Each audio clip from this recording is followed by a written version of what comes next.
Okay guys, rain, sleet, or snow, I am back with another crypto video.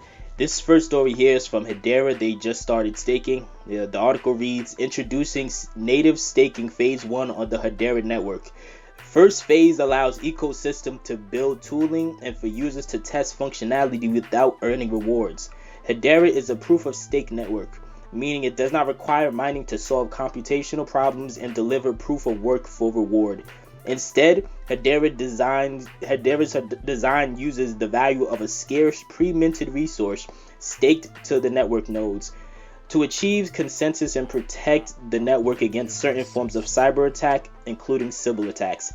Enabling native staking, therefore, is essential for the Hedera network to continue along its path to decentralization and to incentivize staking behavior to protect the network from attack. Currently, Hedera network nodes are operated by members of the Hedera Governing Council, and each node has an equal stake. As the network is further decentralized and non-council member nodes are allowed to participate, it becomes critical to permit users to choose which nodes they want to stake their HBARs. For permissionless networks, anyone can operate a node and participate in network consensus. As such, public permissionless proof-of-stake networks need a scarce resource, usually the network's native cryptocurrency, to secure the networks against such attacks. Rather than each node having a vote weight proportional to hashing power, like proof of work, a node's ability to influence consensus is proportional to the number of coins, in this case HBARs, staked to a node.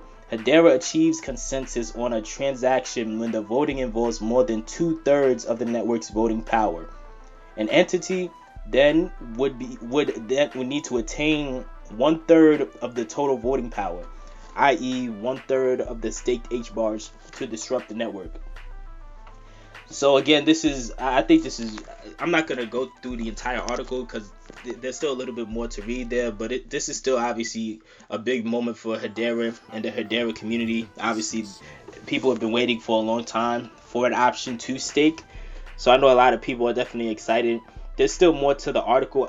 When it comes to all the phases, it seems like it's probably gonna take a few months, maybe to a year at the most, for them to actually roll everything out. This is just phase 1, but that's still kind of interesting to me, that because I know like HBAR, that's probably one of the more underrated communities in crypto.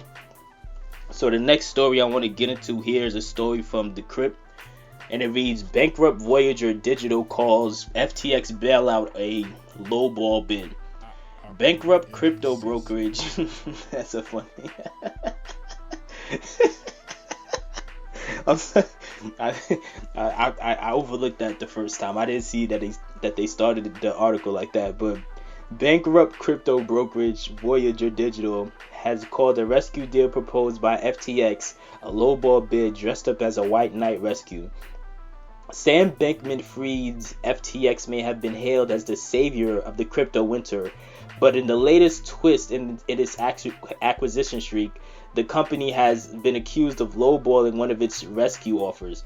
Bankrupt crypto brokerage Voyager Digital has called a rescue deal proposed by FTX a lowball bid dressed up as a white knight rescue in documents filed to bankruptcy court in the Southern District of New York on Sunday night.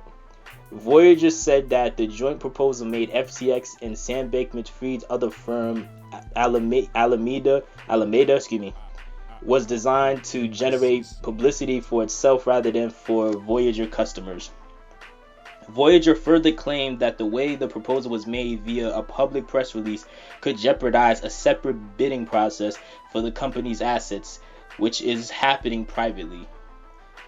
So, I mean, I'm not somebody who viewed FTX as like a savior, but I have said in a different video that I think Sam Bankman-Fried is setting himself up to become the richest person on the planet, and he's setting himself up to where FTX, I would not be even slightly surprised if FTX surpasses Coinbase. Like it's gonna happen. Like that, it looks like they're making I'm not gonna say all the right moves, but like I said before, I think they're making all the necessary moves they need to make to get him to that point where he has that sort of power, till he's at that sort of level.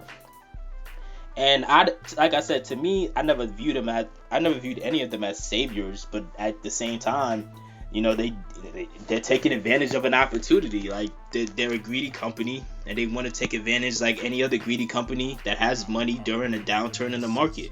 You need them more than they need you. So, it is what it is. I'm not saying that they're good people, but you shouldn't be surprised by it. Especially when the people running Voyager don't really seem like they were really that great either. Next story here is from ZipMex. It was from Decrypt. It says ZipMex says discussions with potential investors have progressed significantly. The company, which paused customer withdrawals only a few days ago, may have found a potential buyer. To me, when I hear that, I'm just gonna assume it probably is FTX. There's no real proof of that, but to me that seems like the most logical thing. I feel like FTX, again, I just read a story about them trying to buy or at least bidding on getting Voyager Digital. So it wouldn't be surprising. It wouldn't be slightly surprising if we seen FTX turn out to be like the company that's trying to acquire ZipMex. I'm not really sure who is using ZipMex. I think it was popular in Japan or something. I can't remember. Next story here is a story that reads, consumer confidence drops as inflation squeezes U.S. shoppers. Mall visits have dropped 14%, Morgan Stanley survey showed. People started to change their behavior. FHN's low. Rising prices in the U.S. are starting to weigh on consumer spending. So that's all just a few headlines from that article, but it's still just driving the point home that a lot of people, money is getting tight for a lot of people. And when money starts getting tight, like, people naturally, they start looking at the things that they don't need that much and that they could live without. And so it's not a surprise to me that people stopped going to the mall. Why would they still be going to the mall? Like, if you're having, money problems, the mall is the last place you're thinking about going. So the next clip I want to get into here, it's a post from Brad Kimes. He's responding to somebody named Jimmy Song, and Jimmy Song's post is basically them taking shots at any coin that's not Bitcoin by saying atheists think they can refute Christians with cute phrases like flying spaghetti monster. Altcoiners think they can refute Bitcoiners with cute phrases like decentralized finance. Same as 4 legs good, 2 legs bad. That's not funny to me. I don't know who really found that entertaining. And a lot of these people who are like Bitcoin maximalists, like they are very, very, very delusional. But I liked the Brad Kimes' response to it, where he said, "Here is a cute phrase for you: hashtag carbon tax. How's that one hit for you? Remember, you can't stop the tech, but you can tax it out of existence if they want to. And I hope they don't. But hope isn't a very good plan now, is it?" It's clear as day. Whoever's behind these scenes running these governments, they have it out for Bitcoin. They're not a fan of the way proof of work, the way it's constructed. It's the easiest thing to do is just to lean on the whole energy thing and say, hey, it consumes a lot of energy. So that's something that people need. That's something people really need to expect. But the next story I want to get into here, it's a post from somebody named Bill 2020, and it reads 2 words: Trojan Horse. Coinbase and Ethereum were given temporary passes to suck in projects and investors. The Coinbase public listing made it a desirable exchange to list on for cryptos, thereby coming under SEC jurisdiction for sales of cryptos to U.S. investors.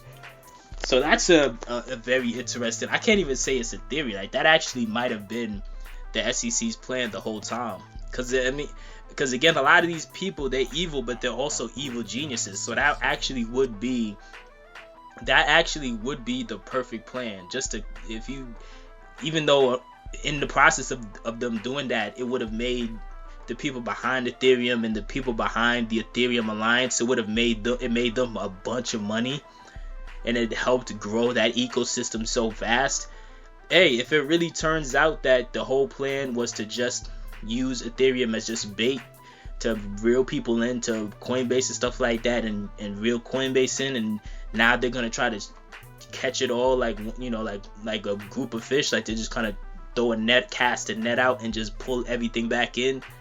If that is the case, again, that's like, these people are evil geniuses. Because again, it's going to be very interesting to see how things unfold with Coinbase, because it's very clear that the SEC is most likely not going to stop their investigation with just they're not going to stop just at like some underling who used to be a manager and a few coins that they think are securities. They're probably just going to go all in, and that's why I think FTX knows something that we don't know, because with them having the amount of cash they have and them acquiring all the bankrupt companies that they're acquiring, it would make perfect sense that they might have known that Coinbase is about to go down and they're about to come in and just become the new big dog in the room. So it's yet to be seen.